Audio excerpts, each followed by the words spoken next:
Hi guys, and welcome to NEWSROUND, the first episode of the new season.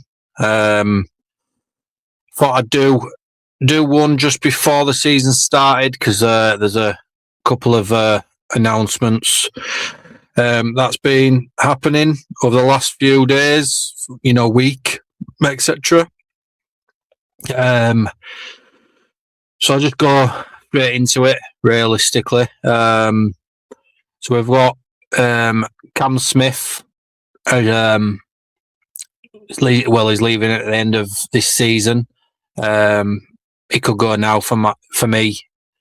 I'm not that bothered, to be honest. I think it was a bit sour taste with him announcing it after his testimonial game.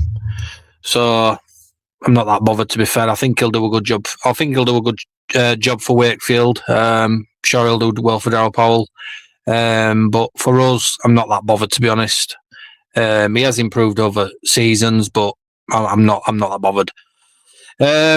So the next news, quite a big one, really. 21-year-old Max Simpson has suffered another ACL knee injury that will require surgery and rule him out for 2026 season, which basically is what happened to Mako Sivo last year. I do feel sick for the lad, I really do. I think at 21-year-old, it's not great for him.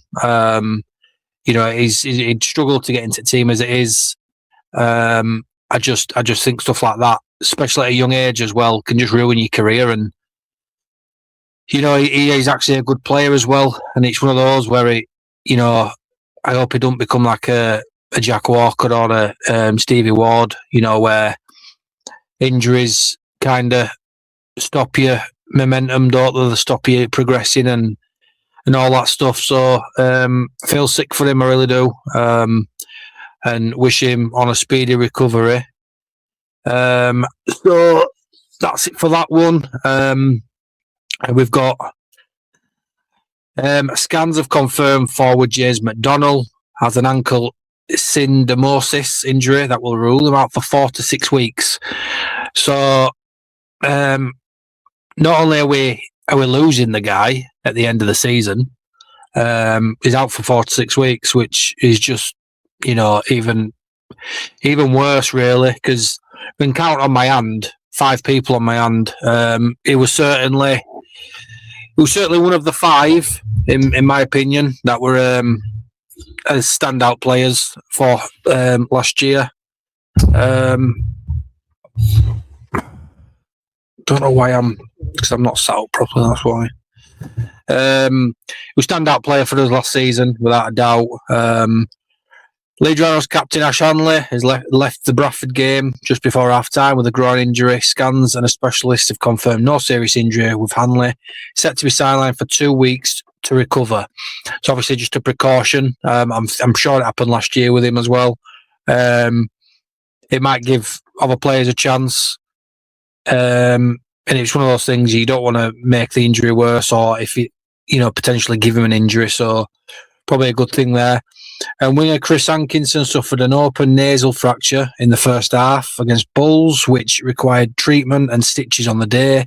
He'll be available for the opening rounds of the Betfred Super League. So it's an opening round, yeah. So he most probably will get in there, probably replace Ash Hanley, or whether there's, people getting mixed about, I'm sure he'll be in there. Mako Sivo continues to return to full fitness and is due to be available for selection in the opening rounds of the season. Doesn't say when. I said this when the numbers got confirmed. Mako Sivo is one of the players that needs to have a big season. I think, I don't know how much we paid for the guy, but he won't have been cheap. And he's got to have a big season. He's got to be worth what we paid. And he can't have a mediocre season. For me, he's got to be explosive. He's got to be, and it might actually do as well. Do you know what I mean? No one's going to really probably know how good he is, in a sense of when they're playing. Hopefully, he'll be a big player. Hopefully, do Jeremiah Matutria, if I've got that right, is recovering from a minor knee injury. Suffered in training and he's due back in training in the coming weeks. So he's obviously his new player. So obviously that's a shame. Kieran Palacios has returned to training this week. Fullback Alfie Edgill has had surgery on the quad injury he sustained on Boxing Day and is set to be back in 12 weeks. So Alfie Edgill, obviously not an ACL injury like Paul Max Simpson, but same sort of situation. He's out for 12 weeks. The lad isn't guaranteed to play in the first team. He kind of plays when he can play. So that just alone is a bit of a smack in teeth. I feel sorry for the lad as well. I think he's not had it great with injuries, but when he's played, he's been outstanding. I don't think there's anything mentioned on Riley Lum. I don't think he's injured right now, but I know he did have an injury. So hopefully there'll be some moving about. You know, I think these opening rounds, it's going to probably be a rotation a lot around the park. Not how you want to start a season.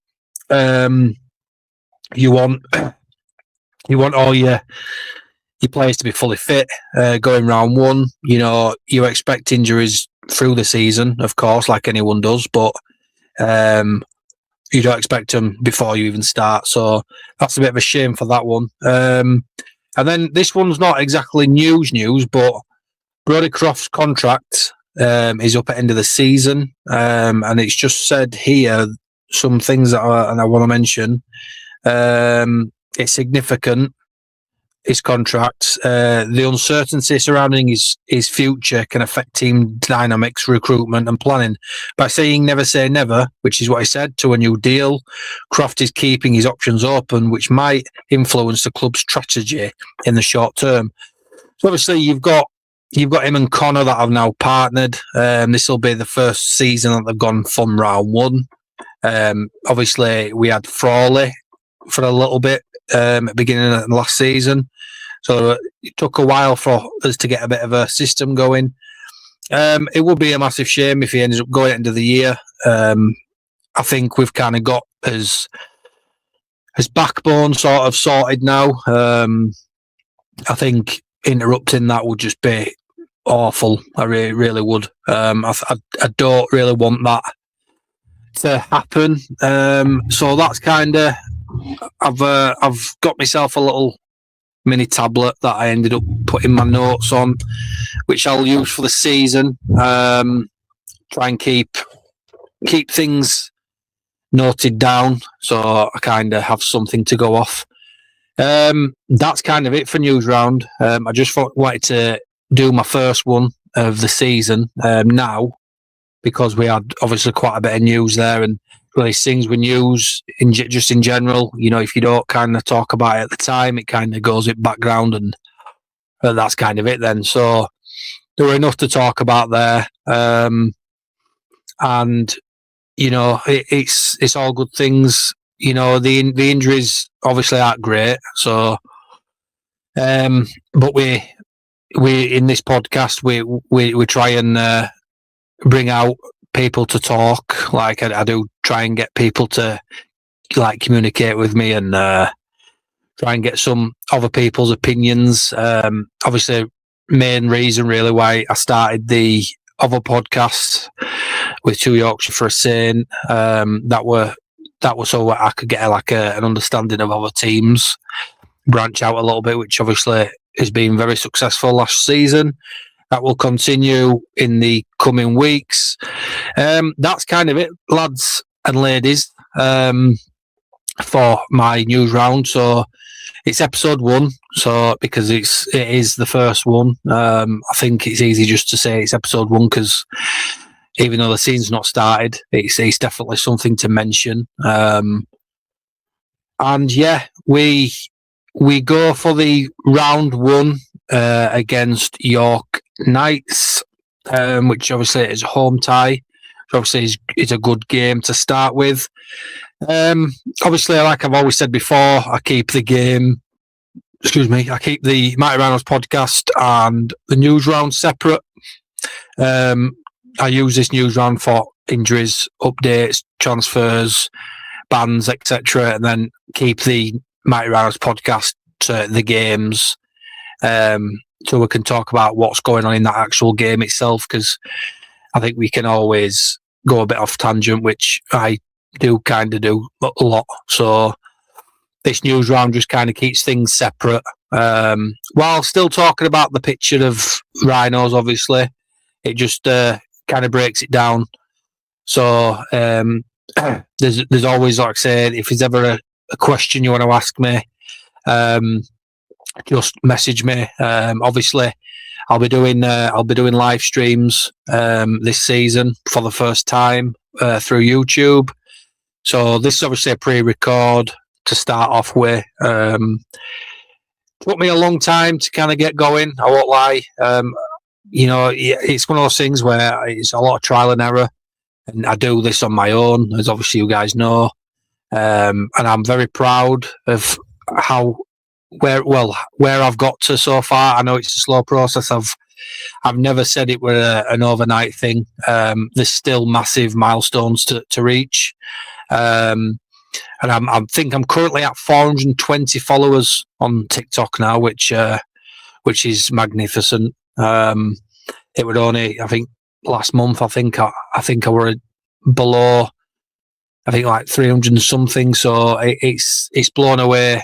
I'm blown away. Sorry, how it kind of crept up. So hopefully, pushing for like 500 followers would be great. I will be doing a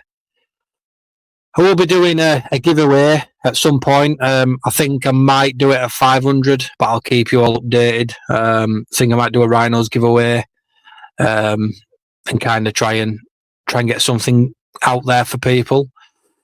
But yeah, apart from that, you probably won't hear from me now till the first game. I mean, if anything comes up that needs to be spoke about, obviously I'll come on and do another episode. But I think, this one needed doing because there's a lot of stuff in the backgrounds going on. And obviously, as you know, a lot of injuries so far. We haven't even kicked a ball yet in the season, so we'll just have to see how that all plays out.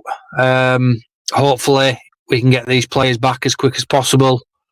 I don't want us fighting in that bottom end like we did last year, and then kind of come up. I want us to hit the ground running and kind of get up in that playoff position as soon as we can, and kind of maintain that through the season. I do think we're good enough, definitely good enough. I just hope we can keep the bodies fit through the majority of the season. I'll take little stints of injuries. Obviously, we all know we get injuries. As long as they're not ones that like are severe, if we don't get a Jake Connor injury or a Ryan Hall injury or a Lackley Miller injury, if we can keep those fit, we won't go far off. And obviously, it's one of those things as well. None of us won anything last year.